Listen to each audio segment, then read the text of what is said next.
Hello, good morning. My name is Joshua Haber of the Middle East Task Force here at the New America Foundation. And this morning, it is my pleasure to welcome you to this should be fascinating discussion on the Israeli media's treatment of the occupation. We are particularly delighted to be co-sponsoring this event this morning with B'Tselem, the Israeli Information Center for Human Rights in the occupied territories. And actually, right now, I'm going to turn the program over to Uri Zaki, the director of B'Tselem USA and our co-sponsor for this event. Thanks, Josh. Good morning, everyone. Thanks for coming. B'Tselem USA, first of all, is very proud to co-sponsor this event with New America Foundation. We work closely with this organization for many years now. Well, many years. The years we've been in existence, we've been working closely together, and that's around 4 years working in D.C. B'Tselem usually deals with the occupation, as Josh said, and we're an information center that deals with human rights violations on the ground, very specific focus. But here in the U.S., we're trying to also enrich the discussion about how the occupation is being perceived in Israel and how the discussion is being done there. That's the reason we have here today this program featuring 2 Israeli journalists. And without further ado, I'll introduce our panel. Uri Misgav, a good friend who I know for 15 years. He is a columnist and a blogger, a political blogger for Haaretz Daily. I'm sure that many of you read Haaretz. I have good news because his excellent blog is being translated now to English, and from next week, it will be available also in English on the Haaretz Daily website. Linoy Bar Geffen, who's a TV persona in Israel, very well known, hosted 2 morning shows on the Israeli national TV, now works for Channel 2, the biggest Israeli commercial television station, has a background of political writing for Ynet, political reporting for Galei Tzahal, Israel's one of the 2 most important radio stations in Israel. As you see, a very rich career, and I also know her for 12 years. So I'm bringing my friends here. And lastly, Sarah Wildman, who is, and I memorized that, a visiting scholar at the International Reporting Project at Johns Hopkins, who's working now on a book, and she did not tell me the title, so we'll wait in anticipation. And she also frequently writes for outlets such as the New York Times, Newsweek, Many. And knows Israel very well, speaks Hebrew, despite the fact she doesn't use it that often. I know that her Hebrew is very good, so she knows what we're talking about. So the floor is yours. Great. Thank you, Uri. So the premise of the gathering was that the coverage of the conflict has changed radically in the last few years, and that there has been a radical diminishment in the way that the Israeli press covers the occupation, the peace process, and we wanted to sort of look at what has happened, I mean, what's taken place. And I thought we might start with, was there a time when the occupation and the peace process was better covered, a kind of golden age, maybe, of when journalism and coverage kind of intersected and the population was interested and journalists knew what they were talking about. So let's start with that. Maybe we'll start with Uri and then... Yeah, sure. Okay, first just good morning again, and it's a pleasure to be here.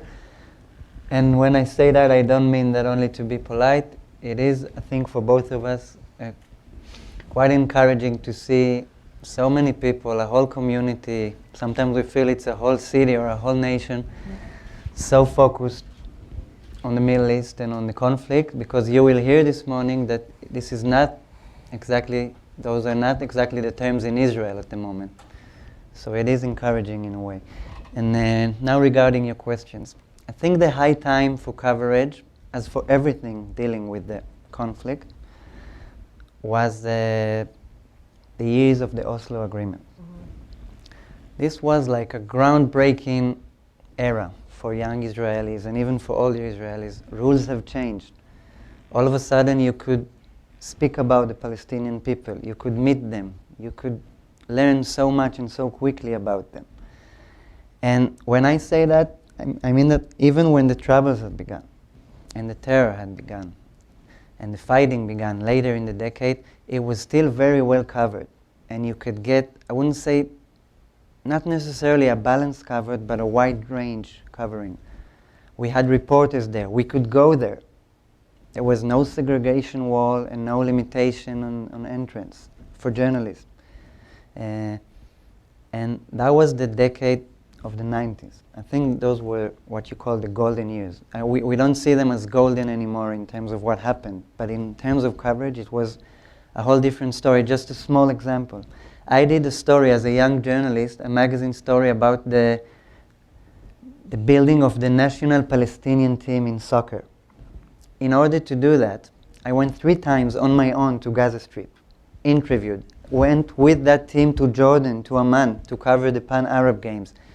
These are things that I couldn't even dream of doing in this Can you time. explain a little bit more why you can't dream of doing it? Because I'm not sure that everybody understands there's not as much freedom of movement, both, I mean, certainly for Palestinians, but also for Israelis. I mean, there's certain areas that you can't go into now without sneaking in. Okay, so I'll try to do it very short. Yeah. Technically, we can't go to the Gaza Strip anymore.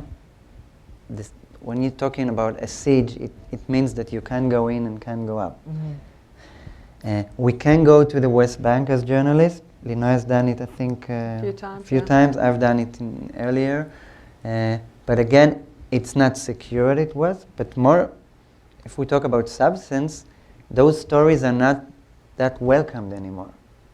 The Israeli public, and I think we'll talk about it later, Yeah. in many ways has lost its interest in stories like that.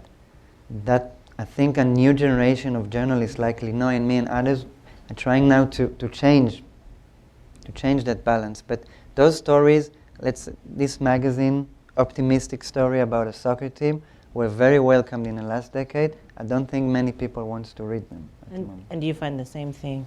Yeah, it's not only that people don't want to read them. They became more cynical about it. We're lacking inspirational stories. We don't have these almost anymore.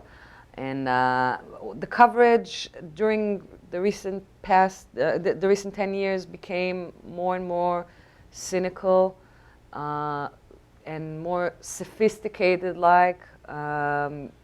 no more stories about meetings, gatherings, common projects. Just a few months ago, I participated in a project that brought together Palestinians and Israelis media personas, not necessarily journalists, but also writers and directors. And at the first hour of our meeting, the Palestinian group spent a lot of time accusing us of not trying to influence our government to do something to move the peace process and to stop the occupation. And they had a lot of accusations. To some I could relate to some I didn't. But as they were talking, all I could think of was, oh my God, I don't remember when was the last time I heard a conversation about the conflict. These people actually think that we're thinking about them, that we're talking about them, that we care for them. And you know, during the 90s and the beginning of the last decade, I think what we were mostly scared about is the rising of hatred. But what happened to us is even worse. We became indifferent. We don't think about the Palestinians anymore. We don't talk about them. If we cover stories about the conflict, it's usually very violent or very small stories about violence between Palestinians and settlers. We don't do big stories with context. We don't cover anything that has to do with talks between the Israeli government and the Palestinian leaders. Only during wars or violent events you can hear about the Palestinians, but you don't really hear a lot about them. I mean, even if it's bad news, we don't want to hear about it. I mean, I did a documentary about an Israeli Arab citizen, and it made him look bad, and it was broadcast on Channel 2 almost a year ago. And the most common reaction I got from viewers was, "Why do you even let him speak?" And I said, well, he doesn't look good. The movie makes him look bad. I mean, it's not like I glorified this guy. He said, well, that's not important. You give him a stage, and that's bad enough to even give a stage to an Arab persona to talk.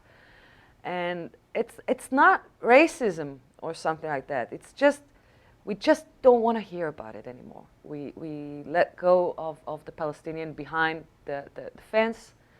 We want to go and do different stories and cover different stories. We've got our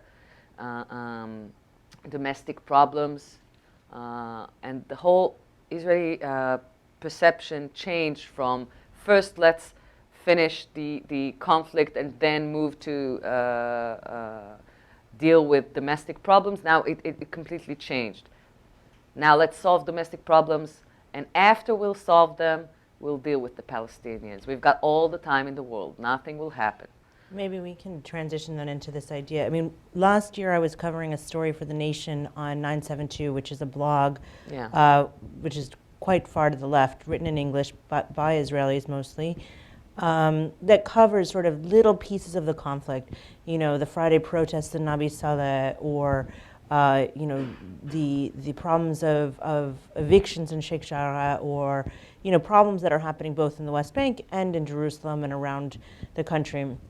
What I was told by a lot of mainstream journalists was that just like in America, journalism is suffering. You know, that it's hard to sell newspapers, it's hard to sell television programs, funding is dying, there's no money for journalism anymore, and conflict doesn't, for investigative journalism in particular, but in particular, the conflict does not sell.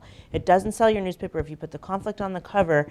And then the problem, I suppose, is that then you juxtapose it against this question of the golden age being Oslo into the Second Intifada, which means, you know, suicide bombing gets covered because that's a very extreme vision, but not a humanized picture of what's happening in the West Bank. Exactly. So maybe we can talk a little bit about that, about how you've seen that economic perception, and then we could move into what we all were talking about yesterday, which was that the summer of 2011, people might remember that there were huge protests across Israel, in particular in Tel Aviv. All of Rothschild Boulevard was covered in these tents, because there was massive sort of cost of living protests, but they were really focused on the domestic policies of Israel about the cost of buying an apartment or inability to buy an apartment, or famously the price of cottage cheese. And this became a big question about why is the price of cottage cheese debated outside of the context of the cost of the occupation. So these are huge questions, but let's start with this question of the changing nature of journalism in Israel and what sells a paper or sells a column or a newspaper, a television program, and what that means in terms of how, not so much about censorship, because we can get into that, but more about how it ends up self-censoring journalists towards what they cover. Okay. I'll speak about the print media, okay? Nothing sells papers. Papers are not being sold anymore. There was a major shift in Israeli print media the moment Mr. Sheldon Adelson has built a free newspaper called Israel Today, Israel Hayom. I think the role model was maybe USA Today, the way it looks, the way it reads, but the purpose was totally different. It had a political purpose.